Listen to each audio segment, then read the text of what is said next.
there, my name is Margaret Ruthell, and that's me on the left with all the fancy letters after my name.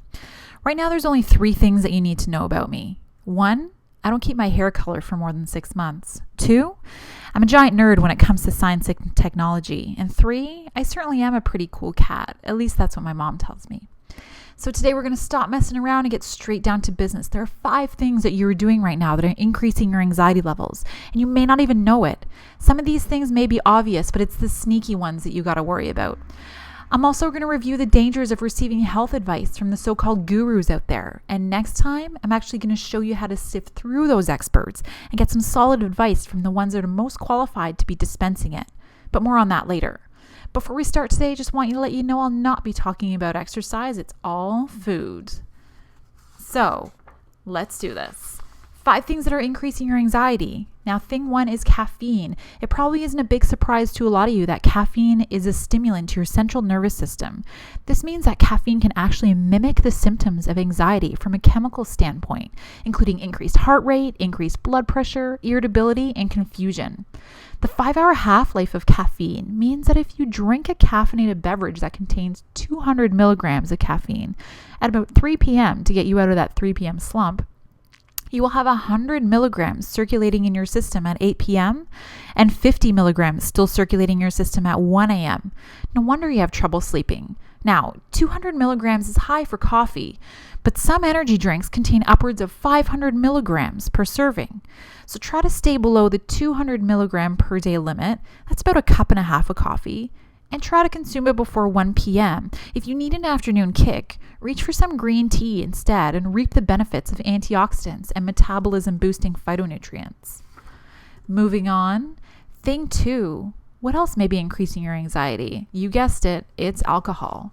This might seem counterintuitive because alcohol is actually a sedative. Well, true, but it can have anxiety-inducing effects in some people, especially the next day. This happens because there's a drastic depletion in many of the nutrients that are used to create chemical messengers in the brain, like serotonin, adenosine, a lot of B vitamins. You don't have to know what these are, but just know that without them, you're seriously messing with your brain chemistry and putting unnecessary stress on your adrenal glands by triggering a flood of stress hormones into your bloodstream. Now for thing 3, you knew this was coming, sugar. Sugar also induces anxiety by spiking dopamine levels in the brain. But this is the chemical messenger that makes you feel so good right after eating a chocolate bar. But what goes up must come down. And when it does come down, that's when the cravings kick in again. It's a very similar process to the highs that a drug addict experiences once they get their fix. Sugar also alters acetylcholine metabolism. Now, all you need to know about acetylcholine is that it's a compound that's used by the majority of our brain cells to be able to talk to each other. This process is also under attack in the brains of addicts as well. Many studies using brain imaging techniques have seen almost identical patterns in sugar addicts as they've seen in drug addicts. Sugar plays a huge role in the feelings of anxiety and depression. Let's get on to thing 4. Now, thing 4 is food colorings. Food colorings have been tested to be safe in small doses by themselves, by the government, but they're rarely tested in combination with each other for their safety. And when they are tested in combination with each other, they're cytotoxic and in higher doses. That means they literally poison the brain cells, leading to confusion, hyperactivity, and even allergic responses. Now, the final, thing 5, is MSG. MSG is short for monosodium glutamate, and is seen to result in glutamate toxicity and apoptosis. Now, what this means is that it overexcites certain brain cells so that they actually commit suicide. Now, this can cause anxiety, migraines, heart palpitations, stomach aches, fatigue, confusion, and irritability. Asian restaurants use this quite a bit, which is why it's known as the Chinese food syndrome in Western Chinese food restaurants. The scary thing is that MSG is so abundant in our food supply, and it's been given so many different names that it's hard to avoid. The rule of thumb I use is that I don't eat anything out of a can unless I know the company it's coming from. And I always ask at the restaurant I'm eating if they use it. And if they do, they have to tell you. Now for today's Tweetable by Mr. George Orwell.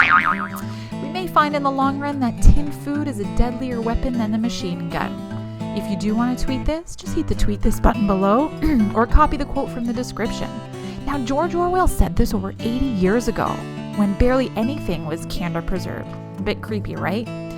So now that we've reviewed the things that you need to eliminate, then that begs the question, whose advice do you trust anyways? Well, here's 3 things you need to get started on your way to working with a natural healthcare practitioner. Find out about their education. Find out about their experience. And do they know what it's like to be in your shoes? It's so nice to find somebody who's actually been through what you're going through now. And most importantly, go in prepared with the questions you want to ask.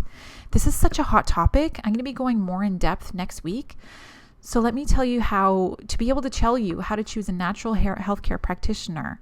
What is the difference between a naturopath, dietitian, nutritionist, Reiki master, and many more? I can answer those questions as well. I'm going to talk about whose advice you should seek depending on what you're struggling with. And I'm going to provide you with an actual script of questions you need to ask. Now, this is even before your first session. So if you're watching this video on YouTube, I've made it super easy to get weekly updates from me with the link below in the description. And if you're on my site, you can sign up right below this video here. So if you dig my video, please share it with your friends on social media, and I'll see you next week. I got the magic in me.